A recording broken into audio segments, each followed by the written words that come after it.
Let's examine the load calculation for a scenario involving four 125 amp circuits installed in a 500 amp panel operating at 208/120 volts 3-phase power. The initial load calculation appears to be generally correct. To verify, let's perform a step-by-step breakdown. The known parameters are a circuit amperage of 125 amps, a voltage of 208 volts, the number of circuits is 4, and a voltage multiplier for 3-phase power, which is 1.73. To determine the total load in volt amps, we multiply the circuit amperage by the voltage multiplier, and then by the number of circuits. In this case, it's 125 amps multiplied by 208 volts multiplied by 1.73 multiplied by 4. This results in a total load of 179,920 volt amps. Next, let's determine the panel capacity in volt amps. We multiply the panel amperage by the voltage and the voltage multiplier.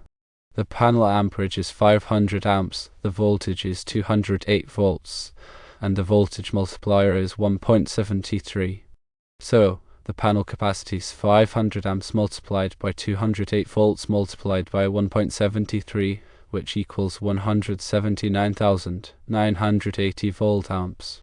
To calculate the panel loading percentage, we divide the total load in volt amps by the panel capacity in volt amps.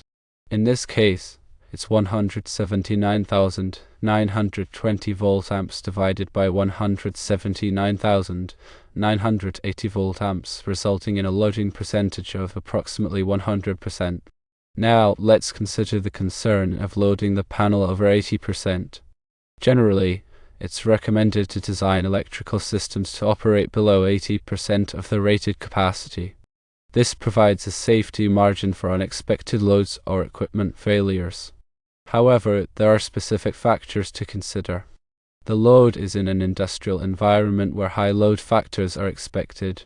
The load will run for a short period, approximately 2 hours, and the actual amp draw during steady running is less than 80% of the circuit amperage. Considering these factors, it may be acceptable to load the panel to 100%. However, it's crucial to consult with an experienced electrical engineer to verify the design and assess potential risks. Now let's delve into the NEC requirements and considerations for loading electrical panels to 100%, particularly in industrial settings. The NEC addresses continuous loads and their impact on overcurrent protection and conductor sizing. A continuous load is defined as a load where the maximum current is expected to continue for 3 hours or more. If the load is considered continuous, the overcurrent protection device and conductors must be rated for at least 125% of the continuous load. This corresponds to the 80% rating commonly applied to electrical systems. However, there are exceptions and specific conditions where 100% loading may be permitted. These exceptions often involve engineered systems with specific safeguards and monitoring in place. For instance, if the overcurrent protection devices are specifically listed and labeled for operation at 100% of their rating, and the system is designed and monitored to prevent overloading, then 100% loading may be acceptable. Another consideration is the ambient temperature and its impact on conductor ampacity. The ampacity of conductors is typically based on an ambient temperature of 30 degrees Celsius or 86 degrees Fahrenheit. If the ambient temperature is higher, the conductor ampacity must be derated to ensure that the conductor insulation does not overheat. This derating is essential to prevent premature failure of the conductors and potential fire hazards. Furthermore, the type of equipment connected to the panel can influence the permissible loading. Equipment with high inrush currents, such as motors or transformers, can create momentary overloads that may trip overcurrent protection devices if the panel is loaded too close to its capacity. Therefore, it's essential to consider the inrush current characteristics of the connected equipment when determining the appropriate panel loading. In the specific scenario for 125 amp circuits in a 500 amp panel, several factors need careful evaluation. Firstly, the actual amp draw of the equipment during steady running is a critical parameter. If the equipment consistently draws less than 80% of the 125 amp circuit rating, the overall load in the panel will be lower than the calculated maximum. However, it's essential to verify this amp draw under various operating conditions and ensure that it remains within acceptable limits. Secondly, the 2-hour run time is a significant factor. If the load is indeed intermittent and does not exceed 2 hours of continuous operation, the thermal stress on the panel and its components will be less severe compared to a continuous load. However, it's crucial to have a reliable mechanism to prevent the load from running for extended periods beyond the specified 2 hours. Thirdly, the industrial environment presents unique challenges. Industrial environments often have higher ambient temperatures, corrosive atmospheres, and potential exposure to mechanical stresses. These factors can degrade the performance and lifespan of electrical equipment, including the panel and its components. Therefore, it's essential to select equipment that is specifically rated for the industrial environment and to implement appropriate maintenance practices to mitigate these risks. Considering these factors, it's recommended to conduct a thorough engineering analysis to determine the suitability of loading the panel to 100%. This analysis should include a detailed load study, a thermal analysis, and a review of the equipment specifications and operating conditions. The analysis should also consider potential future expansion and the impact of adding additional loads to the panel. Moreover, it is essential to comply with all applicable codes and standards, including the NEC and any local electrical codes. These codes provide specific requirements for electrical installations and are designed to ensure the safety of personnel and property. In conclusion, while it may be possible to load the 500 amp panel to 100% in this specific scenario, it's crucial to proceed with caution and to consult with an experienced electrical engineer. The engineering analysis should carefully evaluate all relevant factors, including the load characteristics, the operating conditions, the equipment specifications, and the applicable codes and standards. Only after a thorough evaluation can a determination be made whether it is safe and acceptable to load the panel to 100%. Always prioritize safety and ensure that the electrical system is designed and installed to provide reliable and safe operation. Now let's discuss some additional considerations and best practices for electrical panel loading in industrial environments. Firstly, it's essential to implement a robust monitoring system to track the actual load in the panel. This system should provide real-time data on the current draw, voltage, and power factor of each circuit connected to the panel. This data can be used to identify potential overloads, imbalances, or other anomalies that could compromise the safety and reliability of the electrical system. The monitoring system can also be integrated with an alarm system that will alert personnel if the load exceeds a predetermined threshold. Secondly, it's crucial to perform regular maintenance on the electrical panel and its components. This maintenance should include visual inspections, thermal imaging, and electrical testing. Visual inspections can identify signs of damage, corrosion, or loose connections. Thermal imaging can detect hotspots that indicate potential overheating. Electrical testing can verify the integrity of the insulation and the proper operation of the overcurrent protection devices. The maintenance should be performed by qualified personnel and documented in a maintenance log. Thirdly, it's recommended to implement a power quality improvement program. Power quality issues such as voltage sags, voltage swells, and harmonic distortion can negatively impact the performance and lifespan of electrical equipment.